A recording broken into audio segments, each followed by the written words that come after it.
신약성경 요한복음 12장 12절에서 19절. 찾으셨으면 저와 여러분이 번갈아 한 절씩 읽도록 하겠습니다. 그 이튿날에는 명절에 온 큰 무리가 예수께서 예루살렘으로 오신다는 것을 듣고 종려나무 가지를 가지고 아들로 나가 외치되 호산나 천상하리로다 주의 이름으로 오시는 이 곧 이스라엘의 왕이시여 하더라. 예수는 한 어린 나귀를 보고 타시니 이는 기록된 바 시온 따라 두려워하지 말라 보라 너의 왕이 나귀 새끼를 타고 오신다 함과 같더라. 제자들은 처음에 이 일을 깨닫지 못하였다가 예수께서 영광을 얻으신 후에야 이것이 예수께 대하여 기록된 것임과 사람들이 예수께 이같이 한 것임이 생각났더라. 나사로를 무덤에서 불러내어 죽은 자 가운데서 살리실 때에 함께 있던 무리가 증언한지라. 이에 무리가 예수를 맞음은 이 표적 행하심을 들었음이로라. 바리새인들이 서로 말하되 볼지어다 너희 하는 일이 쓸데없다 보라 온 세상이 그를 따르는도다 하니라. 아멘. 잠시 기도하겠습니다. 살아계신 하나님, 우리에게 주신 귀한 말씀이 우리 마음에 깊이 새겨지기를 원합니다. 아멘. 말씀을 통해 우리 자신을 다시 한번 돌아보고 주님 말씀대로 살고자 하는 다짐을 하는 귀한 시간 되게 하여 주시옵소서. 아멘. 부족한 저에게 능력을 더하여 주시고 온전히 주님의 말씀만 전할 수 있도록 제 입을 붙잡아 주시옵소서. 아멘. 예수님의 이름으로 기도합니다. 아멘. 오늘 우리가 나눌 이 말씀의 제목을 먼저 말씀을 좀 드리자면 제목이 이래요. 환영 그리고 점점점이었습니다. 다시 한번 환영 그리고 점점점. 네. 대개 그 소설 같은 글들을 보면 그리고 점점점 또는 그러나 점점점 이렇게 나오면 그 점점점 뒤에는 뭔가 반전의 내용이 있다는 것을 암시를 합니다. 대부분 그 내용은 좋은 내용은 아니에요. 네. 반전의 내용이 그 안에 있다는 것을 암시를 해요. 오늘 이 제목에서 환영은 예수님을 환영하는, 예수님이 예루살렘 성으로 들어오시는 그 모습을 보면서 예수님을 반갑게 맞이했던, 환영했던 그 백성들의 모습을 말하는 거고요. 과연 점점점은 뭘까? 네. 오늘 그거를 우리가 함께 나눠보고자 해요. 이건 이스라엘 백성들이 그 이후에 보이는 모습이에요. 네. 어떤 일이 있었는지 말씀을 통해서 한번 확인해 보고자 합니다. 오늘 본문에 나오는 이 상황은요, 예수님의 상황은 2000년 전에 우리가 현재 종려주일이라고 부르는 그날에 벌어진 상황입니다. 예수님께서 예루살렘 성에 나귀를 타고 입성하신 그때는요, 전국에서 이스라엘 사람들이 유월절을 지키기 위해서 예루살렘으로 모인 때입니다. 수많은 사람들로 예루살렘이 꽉 차고 북적북적하고 있을 때였어요. 요아힘 예레미야스라고 하는 유명한 학자가 그 당시에 예루살렘 안에는 약 최대 한 15만 명 정도가 머무를 수 있었다 그래요. 엄청나게 많은 사람들이 그 예루살렘 성 안에 모여 있었습니다. 그리고 그 사람들 중에 굉장히 많은 수의 사람들이 예수님에 대해서 관심을 가지고 있었어요. 예수님을 기다리고 있었고 예수님의 행동 하나를 지켜보고 있었습니다. 심지어 어떤 사람들은 예수님이 예루살렘에 들어오시기 직전에 무슨 일이 있었냐면 베단이라고 하는 동네에서 나사로를 살리신 일이 있습니다. 그 일을 본 사람들, 베다니에서부터 예루살렘까지 예수님을 따라온 무리들이 한 무대에 있었고요. 그리고 미리 온 사람들로부터 소문을 듣고 도대체 뭐 하는 사람이야? 도대체 누군데 이렇게 사람들 사이에서 소문이 나고 기적을 일으킨다고 할까? 어떻게 생겼는지 궁금하다. 이러면서 예수님을 기다리고 있던 사람들이 한데 모여가지고 엄청나게 많은 사람들이 예수님을 환영을 했습니다. 그리고 예수님이 성으로 들어오시자 수많은 사람들이 나와서 말씀해 보는 것처럼 종려나무 가지하고 그게 없는 사람들은 자기 겉옷을 벗어서 바닥에 깔면서 예수님을 진짜 열렬히 환영을 했어요. 아마 비교하자면 우리가 이제 저 북쪽에 계신 양반들 뉴스에서 보면 이러면서 꽃을 들고 막 그러는 모습 그 정도 하지 않았을까. 그렇게 굉장히 열렬한 모습으로 예수님을 환영을 했는데 그 수많은 인파, 지금 예수님을 환영한다고 나와 있는 그 수많은 사람들이 사실은 다 똑같은 마음으로 그 자리에 있었던 것은 아니에요. 다 한 마음으로 있었던 건 아니고 메시아라고 하는 지금 나귀를 타고 들어오고 계신 그 예수님을 바라보는 시각과 예수님에 대한 이해, 생각이 참 달랐습니다. 근데 그도 그럴 게 본문 바로 앞에 12장 1절부터 11절까지 무슨 내용이 있냐면요. 마리아가 순전한 향유, 나드 한 병을 가지고 와서 예수님의 발 붓고 자신의 머리털로 예수님의 발을 닦인 일이 있었습니다.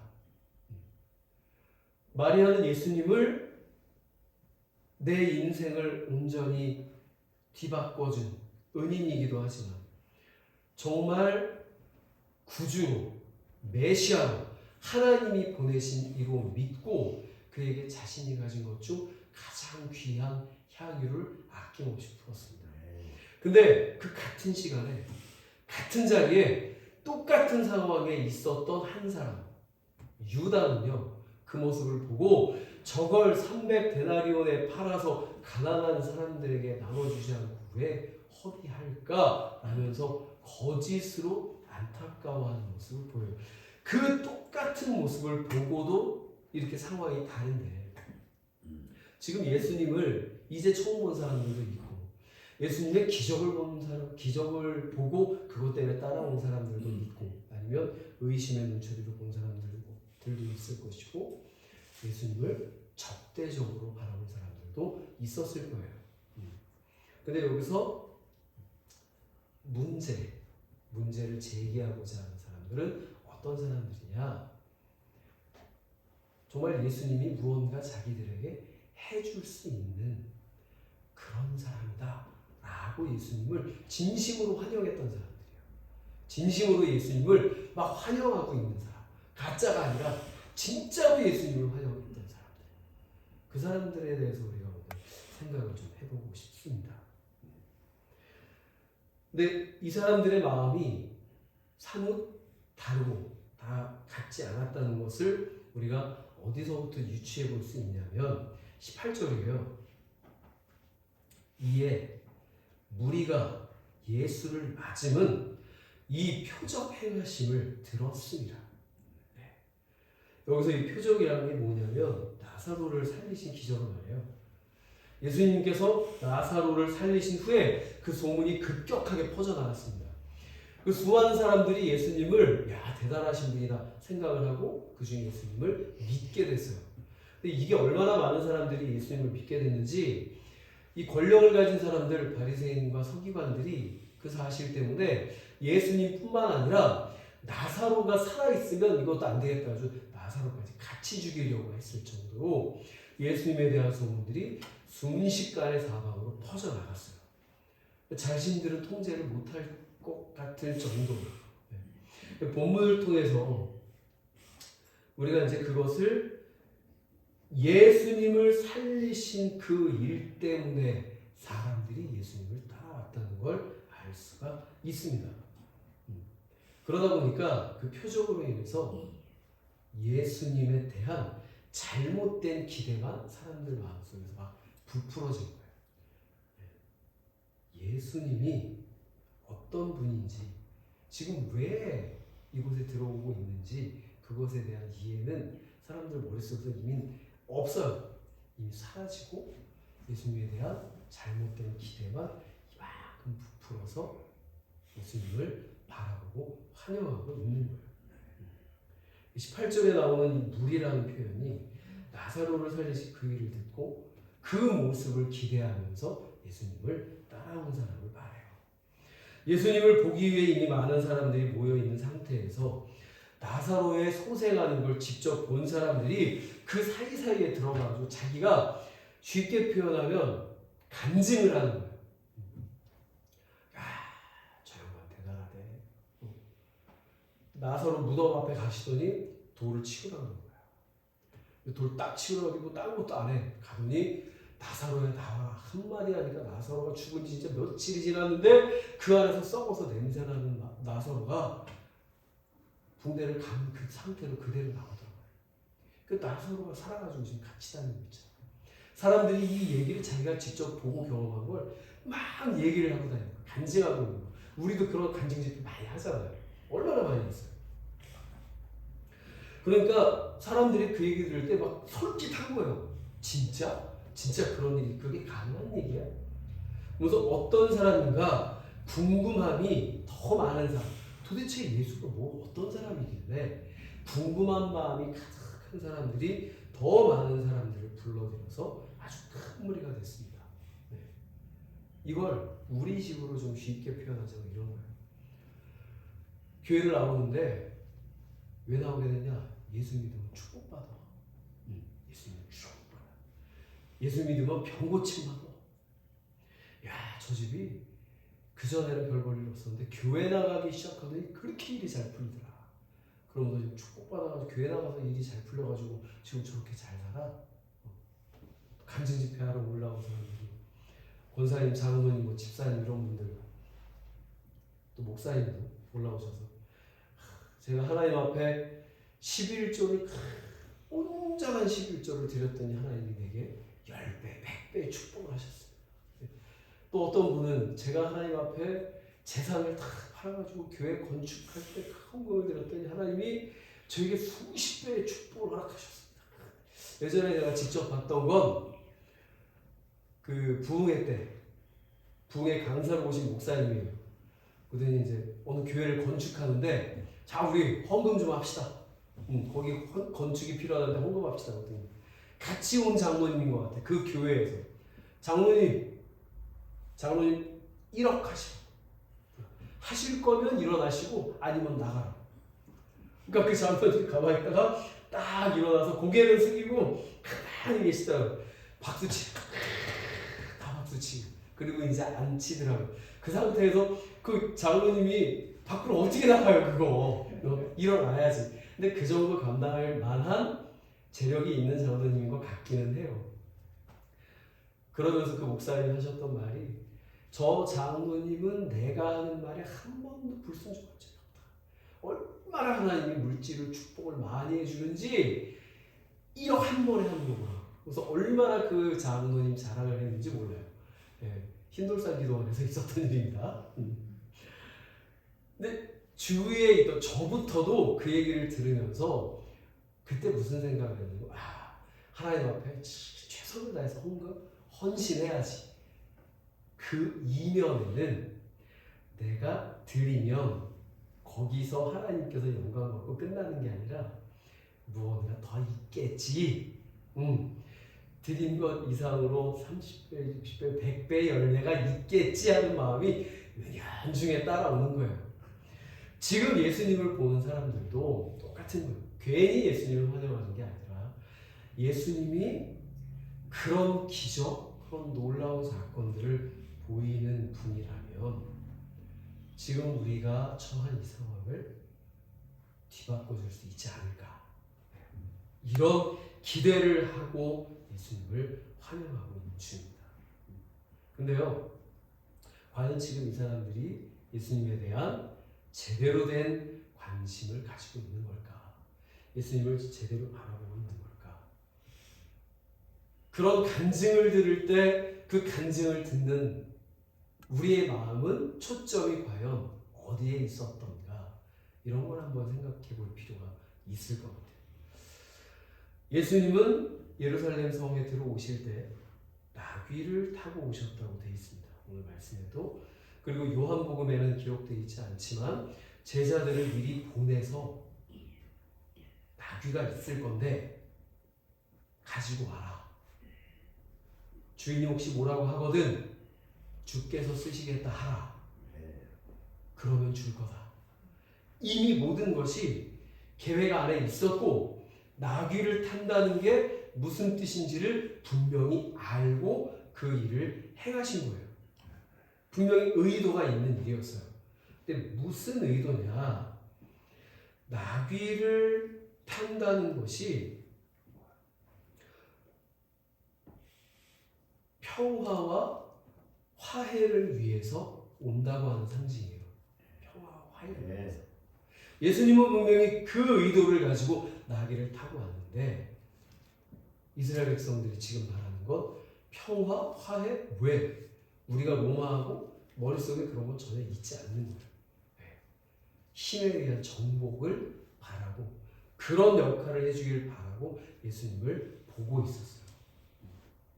근데 그런 의미에서 그들이 구약에서부터 존경과 기쁨을 표시하는 도구였던 이 종려나무 가지를 가지고 와서 예수님 앞에 쫙 깔면서 환영을 하는 거예요. 예수님 직전에 마지막으로 종려나무 이 환영을 받았던 사람이 있어요. 누구냐면 유다 마카비라고 하는 사람이에요. 이 사람이 어느 때 사람이냐면 신구약 중간기 사람입니다. 신구약 중간기가 구약의 마지막 성경 말라기부터 신약의 첫 번째 성경이 복음서가 쓰여지기 전까지 400년간의 시간이 있어요. 이때가 신구약 중간기라고도 하고 이스라엘 신앙의 암흑기라고도 표현합니다. 근데 이때 이 유다 마카비라고 하는 사람이 등장을 해서 자신들을 점령한 그때는 이제 시리아였어요. 지금 시리아 아수르 왕국 시리아에 대항해서 독립을 이루어낸 영웅이에요. 독립을 이루어낸 영웅입니다. 지금 예수님을 환영하러 나온 사람들의 머릿속에는 멀리 다윗까지 갈 필요도 없이 이 유다 마카비의 모습이 그려지고 있는 거예요. 시리아를 몰아내고 그 아들에게까지 이르러서 하스모니안 왕조를 이룩하고 자신들을 그 당시에 신구약 중간기에 독립 왕국을 이루었던 그 모습을 머리에 기억하면서 그 마카비의 모습을 예수님에게서 찾으려고 했어요. 우리를 위해 그 일 좀 해주십시오. 저 당장 죽겠습니다. 못 살겠어요. 그리고 그 사람들이 외쳤던 호산나 뜻이 구원하소서. 이 진짜 의미도 바로 로마의 압제에서 해방시켜달라고 외치는 거예요. 구원하소서, 구원이라는 말이 우리가 예수님을 향해서 생각하고 사용하는 그 구원의 말과는 의미가 참 다릅니다.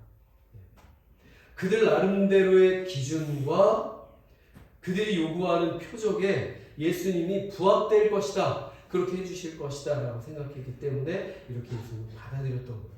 물론 예수 그리스도는 그들이 원하는 모든 것을 해가실 능력이 있는 분이었어요. 십자가에 매달린 상태에서도 천사들을 보내서 십자가에서 내려와서 그 인간들을 싹 쓸어버릴 수 있는 능력이 분명히 있는 분이셨지만 그렇게 행하지 않으시고 하나님께서 정하신 하나님의 뜻대로만 행하고 그걸 위해서 이 땅에 오신 분이에요. 그런 예수님을 두고 이 백성들, 환영하는 인파들은 그걸 제대로 알지 못하고 예수님과는 상관없이 올바른 신앙 자세를 갖지 못했습니다. 그러면 예수님을 열렬히 환영하는 그들이 예수님에 대한 이 바른 이해와 신앙을 갖지 못했다는 그 사실, 이렇게 환영하는데 어떻게 예수님에 대해서 딴 마음을 품을 수 있을까? 어떻게 그런 사람이라는 걸 확증할 수 있습니까? 라고 물어보신다면 지금 환영하는 이 사람들하고 얼마 후에 예수님을 십자가에 못 박으라고 소리 지른 사람하고 동일 인물이라는 거에서 우리가 알 수 있어요. 다른 사람들이 아닙니다. 같은 사람이에요. 지금 환영하는 사람들이 얼마 지나지 않아서 예수님을 십자가에 못 박으라고 소리를 지르고 예수님께 야유를 보내는 친구들 팀에 따라와요. 나귀는요, 좀 전에도 말씀드렸지만 구약에서 평화와 화해의 상징을 나타냅니다. 평화의 왕으로 이 땅에 오신 예수님께서는 말씀에 기록된 대로 하나님의 섭리를 통해서 이미 준비된 나귀를 타고 성 안으로 들어오셨어요. 그 말씀이 스가랴 9장 9절에 기록되어 있어요. 제가 읽어드릴게요. 시온에 따라 크게 기뻐할지어다. 예루살렘에 따라 즐거이 부를지어다. 보라, 내 왕이 내게 임하시라니. 그는 공의로우시며 구원을 베푸시며 겸손하여서 나귀를 타시니 나귀의 작은 것 곧 나귀 새끼니라. 예수님은 분명히 나귀를 타고 오셨고요. 예수님의 정체성에 대해서 이스라엘 백성들은 분명히 나귀를 타고 온다고 하는 걸 보는 그 순간 그 사람들은 이미 알 수 있었어요. 그게 무슨 뜻인지. 네. 문화적으로 이미 잘 알고 있었습니다. 제가 하나 여쭤볼게요. 한국 사람들에게 물어보는 거예요. 까치가 울면 무슨 일이 있는 겁니까? 라고 물어보면 한국 사람들은 뭐라고 대답할까요? 네, 반가운 손님이 온다. 이 얘기가 바로 나오잖아요. 이스라엘 사람들에게 나귀를 타고 오는 사람은 평화의 왕이고 공의와 구원을 행하실 왕이라는 거예요. 거기에 겸손한 분이라는 것까지 세트로 다 따라와서 머릿속에 이미 있어요. 그 사람들의 머릿속에. 근데 자기가 원하는 모습이 너무 가득 차 있어서 그 생각은 이미 날아가 버렸습니다. 예수님이 지금 나귀를 타고 들어온다는 것, 그렇다면 그가 어떤 분이시라는 걸 이미 알고 있는 사람들이 그걸 사고할 능력이 안 돼요. 머릿속으로 날아갔어요. 내가 원하는 게 가득 차 있어서. 고대 시대에는 전쟁을 위한 행렬은 뭘 타고 들어가냐? 말 타고 들어가요. 네. 개선장으로는요, 말을 타요. 또 전쟁을 하러 나갈 때도 말을 타고 나갑니다. 근데 반대로 나귀를 탄다는 건 평화 그리고 화해의 상징이고요. 지혜의 상징이기도 해요. 랍비나 사람들로부터 선생이라고 칭함받는 사람들이 주로 나귀를 타고 다녔어요. 복장을 착 차려입고. 그런데 지금 예수님을 보기 위해 모여든 무리들은 그게 어떤 의미인지 이미 생각조차 나지 않습니다. 근데 이게 제자들도 마찬가지였어요. 제자들도. 16절에 나오듯이 처음에는 이 일을 깨닫지 못하다가 예수님이 돌아가시고 부활하신 후에야 예수님이 나귀를 타신 것이 무슨 의미인지, 그리고 왜 사람들이 예수님을 그렇게 환영했는지 이런 것들을 그때서야 깨닫게 돼요. 제자들도 몰랐어요, 사실은. 제자들이 이러니 예수님이 행하신 기적을 보고 모여든 사람들이 지금 눈에 보이는 그 일들, 예수님의 모습을 보고 진짜 의미를 깨닫는 걸 기대하기는 어렵죠. 더욱이 17절에 나온 것처럼 나사로를 살리신 그 일을 직접 본 사람들이 무리 속에 들어가서 계속 그 얘기만 하는 거예요. 계속 그 얘기만. 우리가 교회 안에서 축복 얘기만 하듯이 계속 그 얘기만. 그러다 보니 차분하게 평정심을 가지고 우리가 저분을 어떤 분으로 봐야 하는지, 받아들여야 하는지 잊어버리는 거예요. 우리가 예수를 믿는다고 하는 것이 어떤 의미인지, 우리가 어떻게 살아야 하는 건지, 우리가 예수를 어떤 분으로 받아들여야 하는 건지 우리가 때때로 축복이란 말 뒤로 던져버리는 것처럼 이들도 똑같았던 거예요. 결국 이 사람들은 자신의 좋을 대로 예수님을 바라봤습니다. 근데 일은 어떻게 됐습니까? 갑자기 뜬금없이 예수님이 체포가 됐어요. 아주 중죄를 저지른 사람. 그 사람들의 머릿속에 또 한 가지 떠오르는 것. 십자가에 달려 나무에 달려 죽은 사람은 죄인이다, 저주를 받은 사람이다 라고 하는 게 예수님의 모습을 보면서 또 한 번 떠오르는 거예요. 쓸데없는 거. 하여튼 제대로 떠올려야 할 거, 생각해야 될 건 잘 못하고 쓸데없는 건 그때 잘 떠올라. 그러면서 그들이 예수님을 비방하고 오히려 예수님을 떠나가기 시작했어요. 예수님께 뭐야? 십자가에 못 박아. 죽이라. 우리도 비슷한 경우를 많이 봅니다. 주님 앞에 주님 내가 이렇게 기도했는데 내가 이렇게 주님 앞에 간구했는데 어떻게 나한테 이러실 수 있습니까?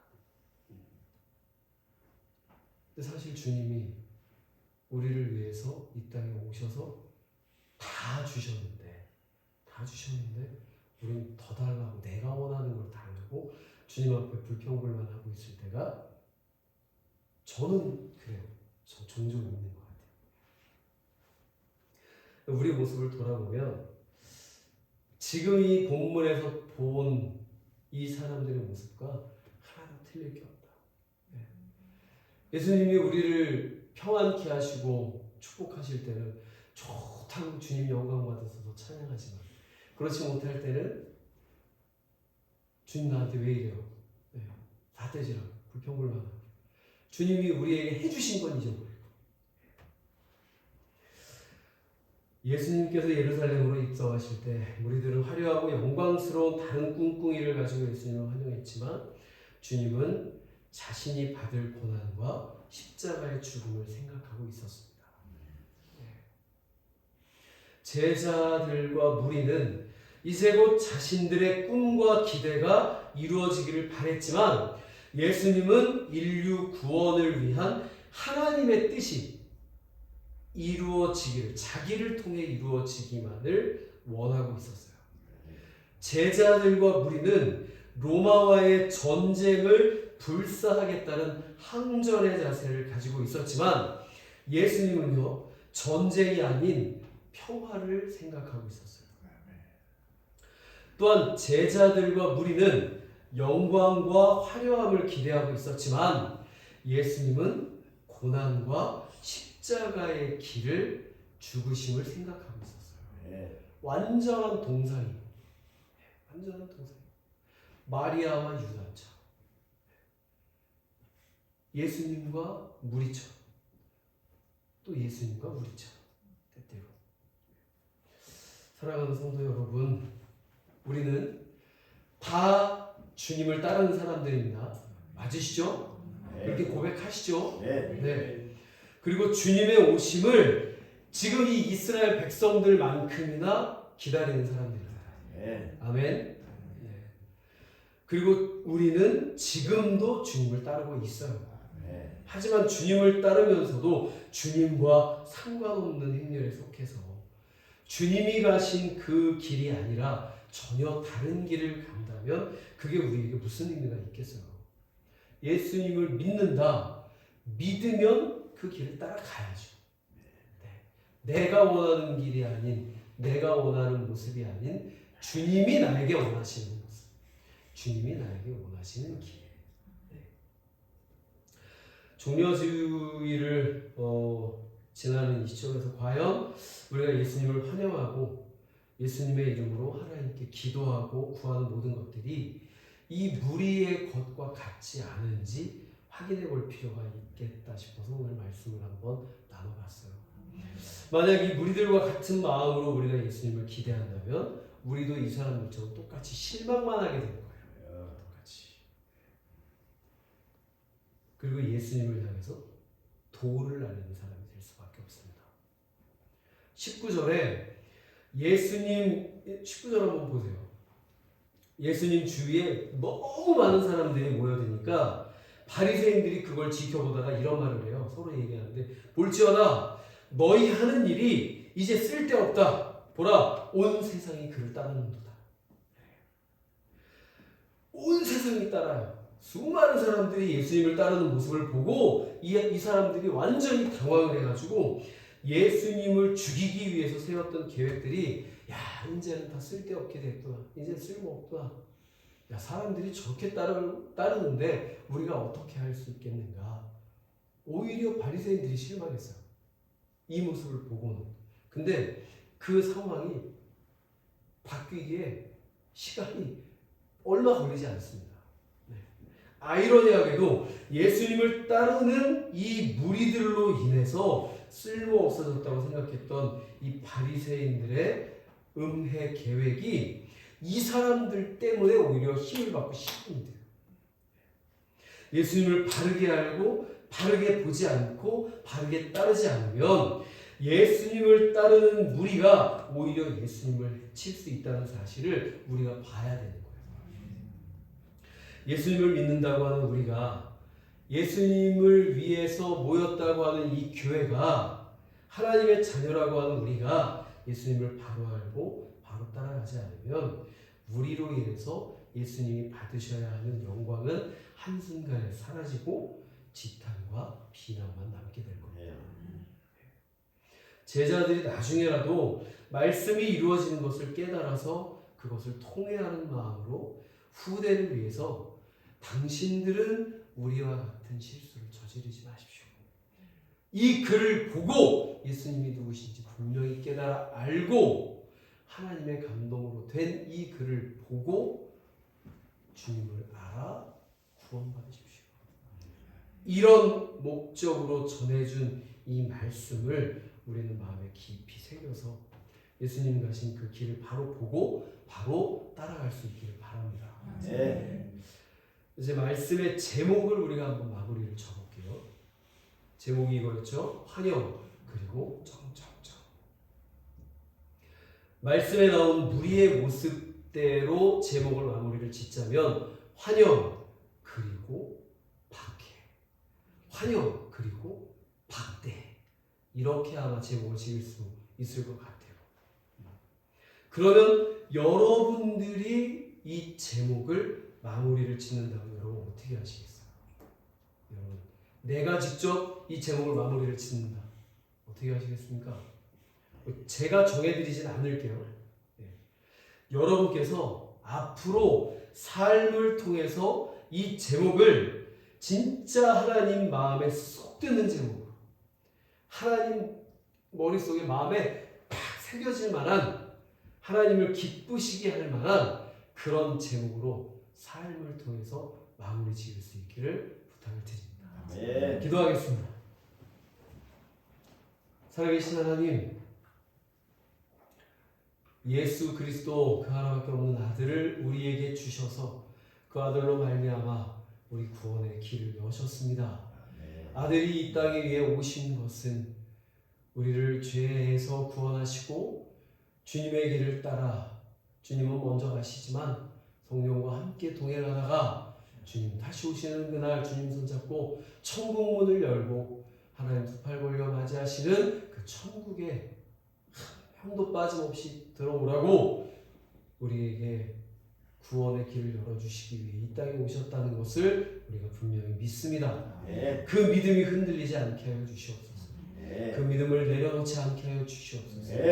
그 믿음을 가로막는 모든 것들은 주님께서 친히 대적하사 다 없이 하시고 우리가 이 믿음의 길에서 한치도 벗어나지 아니하고 좌우면하지 아니하고 오로지 이 좁은 길을 뚜벅뚜벅 걸어갈 수 있게 하여 주시옵소서. 그러나 마음은 원이로되 육이 약하여 세상에 거치는 돌이 많아 우리가 때때로 넘어질 때 있습니다. 그럼에도 분명히 주님께서 우리를 붙잡고 계시기 때문에 아주 엎드러지지 않습니다. 주님 감사합니다. 그 감사하는 마음을 날마다 우리 삶으로 주님 앞에 보여드릴 수 있기를 원합니다. 주님 도와주시옵소서. 주님 붙잡아 주시옵소서. 주님 우리와 함께하여 주시옵소서. 주님을 향해 환영하던 인파들이 얼마 지나지 않아 주님을 비난하며 주님을 욕하고 주님을 십자가에 못 박으라고 외쳤던 그 모습을 우리가 기억합니다. 우리는 그러한 모습을 갖지 아니하고 오직 주님이 나의 구주이시오 살아계신 하나님의 아들이심을 그것만을 고백하는 그 길만을 따라가는 주님의 사람들 다 되게 하여 주시옵소서. 감사드리며 예수님의 이름으로 기도합니다.